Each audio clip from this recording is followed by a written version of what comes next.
11차례에 걸친 변론을 끝내고 이르면 이번 주 선고가 나올 것이란 예상이 있었지만 헌법재판소가 내일 감사원장과 검사 3명에 대한 선고를 먼저 하겠다고 밝힘으로써 윤석열 대통령 탄핵 심판 선고는 최소한 이번 주를 넘기게 됐습니다.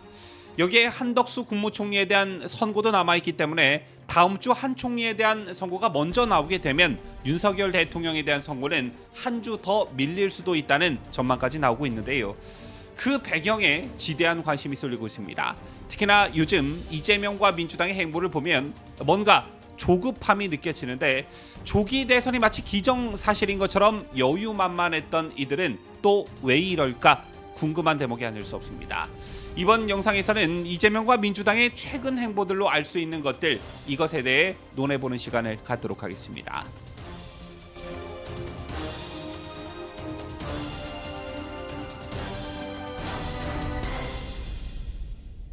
시청자 여러분 안녕하십니까? 뉴스데일리 베스트 민앵커입니다. 어제 인터넷 커뮤니티 등에서 굉장히 화제가 됐던 사안 하나가 있었습니다. SBS가 유튜브 설문을 통해 과연 윤석열 대통령이 탄핵될까라면서 탄핵이 된다면 혹은 탄핵이 안 된다면 이라는 설문조사를 했는데요. 제 옆에 보시다시피 약 5만 4천여 명이 투표를 했고 결과는 당연히 탄핵이지 45%, 탄핵될 리가 없다, 직무 복귀하실 거다 55%로 탄핵 반대가 탄핵 찬성을 여유 있게 앞질렀습니다. 그런데 무슨 이유에서인지 SBS는 유튜브에서 해당 게시물을 삭제했습니다. 좌파 유튜버 또는 우파 유튜브 등에서 유튜브 게시물 등을 통해 저런 설문을 많이 하는 편이지만 레거시 미디어인 공식 언론사에서 저런 설문을 한다는 것 자체가 매우 흥미로운 일이었고 따라서 많은 사람들에게 화제가 됐는데, 자, 이걸 SBS가 삭제한 것입니다. 물론 유튜브 알고리즘에 의해 해당 설문이 보이는 사람들도 있을 테고 보이지 않는 사람도 있을 테지만 우선적으로 SBS 구독자들에게 노출됐을 가능성이 높다라고 봤을 때 SBS의 성향상 우파보다는 좌파 또는 중도층들에게 더 많이 노출이 되지 않았을까. 그럼에도 불구하고 5만 4천여 명이 참여한 설문조사에서 탄핵 반대가 10%가량 탄핵 찬성보다 높게 나왔다. 그러자 SBS가 이걸 삭제했다. 때문에 어제부터 오늘까지 이 얘기가 많은 인터넷에서 화제가 됐던 것인데요. 이건 그렇고 요즘 이재명의 행보 또는 민주당의 행보 여러분께서는 어떻게 보시는지요?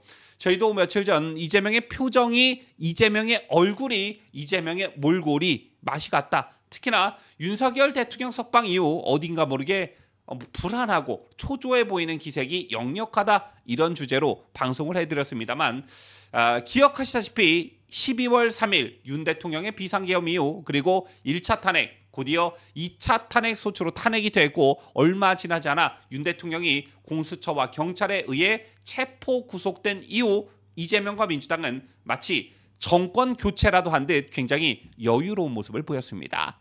심지어 이재명이 조기 대선 캠프에 준하는 조직까지 꾸렸다, 이런 말들까지 나왔었지요. 실제 이재명은 얼마 전까지만 하더라도 끝모를 자신감을 드러내면서 개헌에 반대한다라던가 대통령이 되면 자신에 대한 수사 중단이 가능하다는 협박성 발언까지 서슴지 않았습니다.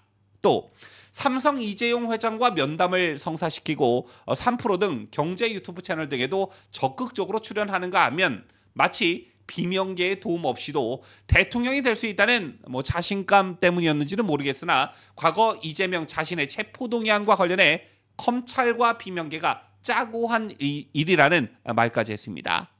그렇다면 이재명이 왜 이렇게 자신만만한 태도를 보였을까? 바로 이 점에 주목할 필요가 있다는 것입니다. 단정적으로 말씀드리기는 어렵겠지만 이재명이 과연 헌법재판소 내부 정보를, 내부 사정을 모르고 있을까요?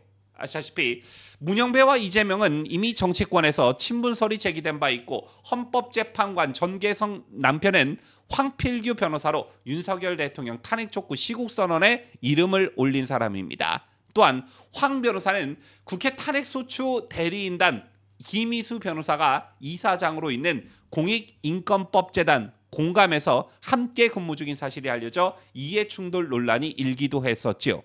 또한 헌법재판관 이미선의 동생은 윤석열 대통령 퇴진 특별위원회 부위원장으로 활동하는 등 윤 대통령 탄핵에 앞장서고 있는 이상희 변호사입니다. 그런데 한 이불을 덮고 자는 부부가 또는 언제든 연락과 만남이 가능한 자매 사이에서 완벽한 비밀이 엄수되고 있다. 자, 이게 상식적으로 가능하다고 보시는지요? 더군다나 최근에는 헌법재판관들의 세컨드폰 논란이 일기도 했지요. 따라서 이재명이 헌법재판소 내부에 돌아가는 사정을 전혀 모른다는 것은 정말 순진한 얘기인 것이고, 자, 이걸 거꾸로 뒤집어 놓고 생각하면 그간 이재명의 자신만만한 행보는 헌재 내부 상황에 정통했기 때문에 가능한 일이었다라고 보는 게 맞을 것입니다. 이재명의 여유로운 모습이 어디서부터 났을까, 이 점을 생각해 보면 이런 추론이 가능하다라는 것인데요. 그런데 그랬던 이재명이 윤석열 대통령 석방 이후에는 예정된 대선 행보 취소 또는 물론 의원 총동원까지 내리면서 국회 농성 등 총력전에 들어갔습니다. 특히 예정됐던 외신 인터뷰마저 취소하고 장외투쟁에 올인하는가 하면 최근 중도 보수까지 선언하면서 주한 미국 대사대리까지 만나 굳건한 한미동맹을 강조했던 이재명이 뭔가 똥줄이 탔는지 엊그제는 반미단체들 투성이인 탄핵 찬성 농성 천막을 찾기도 했습니다. 그렇다면 왜 이재명의 태도가 180도 바뀌었을까요? 어떤 추측이 가능한 부분인가 하면 뭔가 헌법재판소로부터 SOS가 오지 않았을까라는 합리적 의심이 생긴다는 것입니다.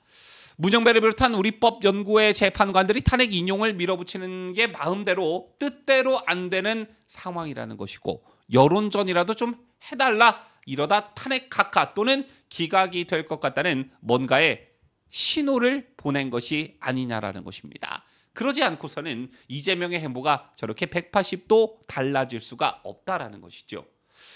반면 국민의힘의 모습도 잘 관찰할 필요가 있겠는데, 오늘도 2차 탄원서 제출 기자회견이 있었습니다만 탄핵 반대 기류에 합류하는 국민의힘 의원들이 점점 늘고 있습니다. 따라서 여의도와 정치권 일각에서는 헌법재판소 탄핵 기각설이 광범위하게 퍼지고 있는데요. 이에 대해 민주당에서는 비상이 걸려 도보행진, 삭발, 국회 경내 비상대기 등 총력전 태세로 들어간 듯 보여집니다. 체육의 우원식도 가세하기 시작했는데, 우원식 국회의장 또한 긴급 기자회견을 통해 최상목 권한대행에게 마은혁 헌법재판관 임명을 촉구하고 민주당 지도부 또한 최상목 탄핵을 시사하면서 마은혁 임명을 압박하는 것도 민주당의 이러한 위기의식 속에 나오는 움직임으로 보여집니다. 마은혁 얘기가 나온 김에 좀 더 말씀을 더 드리자면, 만약 마은혁이 새로 임명된다면 변론 체계 문제와 이에 따른 선고기일 연기 등으로 인해 이재명 항소심 선고보다 대통령 탄핵 심판 선고가 늦어질 가능성이 매우 높지요. 즉 이재명에 매우 불리하게 작용할 텐데도 우원식과 민주당이 마은혁 임명을 촉구하는 것은 대통령 탄핵 심판 인용에 필요한 헌법재판소 재판관들의 정족수를 못 채우고 있다는 반증이기도 하다라는 것입니다. 또한 헌재에서는 최근까지도 대통령 탄핵 심판 선고가 최우선이라고 밝혀왔으나 갑작스럽게 이번 주 목요일에 최재해 감사원장과 중앙지검장 등에 대한 탄핵 심판 사건을 먼저 선고한다고 밝혔죠.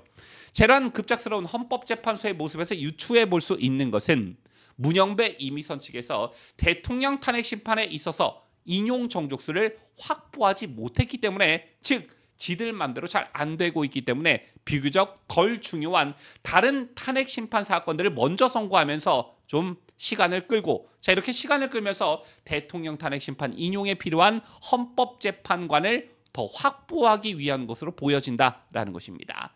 또한 그 연장선에서 한덕수에 대한 탄핵이 기각돼서 대통령 탄핵 심판에 있어서 여론과 분위기 등이 영향을 받는 것을 넘어서서 대통령과 한덕수 총리의 탄핵 심판의 경우에는 여러 가지 법적 쟁점들이 동일한 부분들이 많기 때문에 한덕수 탄핵 심판이 기각될 경우 헌재에서 대통령 탄핵 심판 사건을 법적으로 판단하는 데 있어서도 큰 영향을 미칠 것으로 예상되기 때문에 한덕수 총리에 대한 탄핵 심판도 이러지도 못하고 저러지도 못하는 그런 상황이라는 것입니다. 자, 지금까지 이재명과 민주당의 태도 변화, 그리고 헌법재판소의 최근 행보와 정치권과 언론계에서 도는 여러 가지 이야기들을 근거해 지금의 헌법재판소 내부 상황을 유추해 봤는데요. 모든 게 유리한 상황이긴 하나 지금 이 순간에도 단식과 삭발투쟁 등으로 목숨을 건 투쟁을 하고 계시는 우리의 애국 시민들, 우리의 동지분들이 계십니다. 저런 절박함들이 있었기에 여기까지 올 수 있었다라고 저는 생각하는데요. 끝까지 방심하지 말고 최선을 다했으면 좋겠다는 생각을 가져보면서 뉴스를 마치도록 하겠습니다. 지금까지 저는 자유대한민국을 수호하는 뉴스데일리 베스트 민앵커였습니다.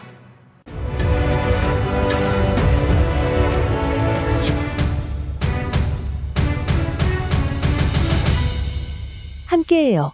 뉴스데일리 베스트.